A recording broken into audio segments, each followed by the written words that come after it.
If you want to make money in used cars, you have to have a good inventory. It doesn't matter how good your advertising is, doesn't matter how good your salespeople are. If you've got a bad inventory mix, you're not maximizing your profit. So here are some things that I do that will help you maximize your strength of inventory and get more eyes on your store.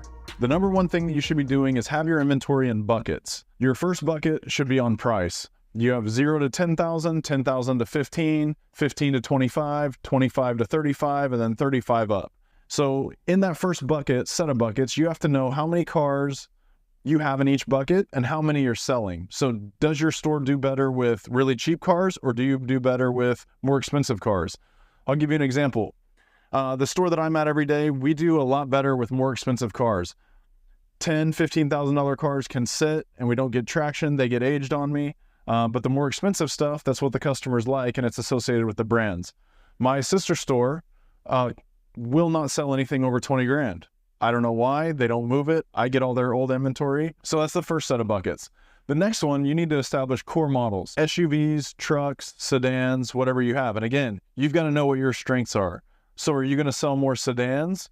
Do your customers like trucks and SUVs, or do they like gas savers? And this is seasonal. So you have to keep, it's not once you set it and forget it. You have to be in touch with this because this changes every season. You guys may have snow on the ground, or you might have the sun come out, so you need more convertibles versus four-wheel drive, but that's something you really have to pay attention to. The last bucket should be your day's supply or your age. How old is that vehicle? And it's time to cut it loose. And what's cool about this, and the important thing about having all three sets of buckets, is that you can kind of merge them together and then see what your best moving inventory is. What moves the fastest? Where's the price point, and what model? And after you have those, that tells the complete story, and you can do a really quick inventory health check based on those factors. So I know if I'm going to have a good used car month based off of how my inventory is looking. And if I'm light on our best sellers, I better go find some, or I'm not going to hit my quota. Make sure you know what's going on in the market, and you know what your customers are looking for and why they come to you. What do you specialize in? What's your niche, and what value do you like to provide to your customers with those cars? Most important thing that I like to look for on an appraisal or when I'm buying vehicles is market day supply. Simply put, the market day supply is how many days would it take to deplete the market of that particular car. So if there are 30 cars in the market, and it's going to take 30 days to sell out, that means they're selling one car a day. The lower the market day supply, the more desirable the vehicle is. Now, the caveat to that is you have to look at how many are in the market.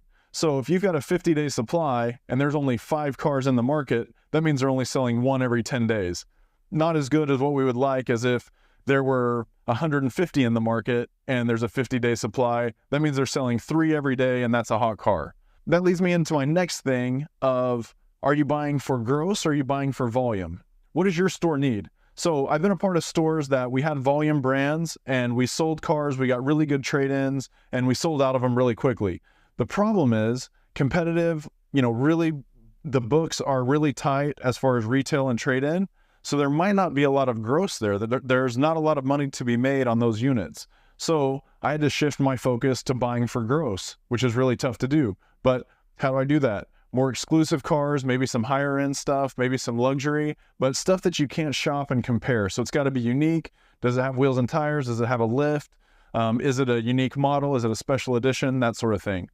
On the other side of that, if you're a luxury or a highline store, maybe that you have all the models that make money. You're getting great trade-ins, but they just don't move fast enough to get you to your number where you need to be. In that case, you would want to focus on the volume. You got to change your thinking. Maybe your per retail average isn't what you would want it to be, your 3, 4, 5 grand a copy, but you shift your focus, you shift your service, and you're buying cars for volume.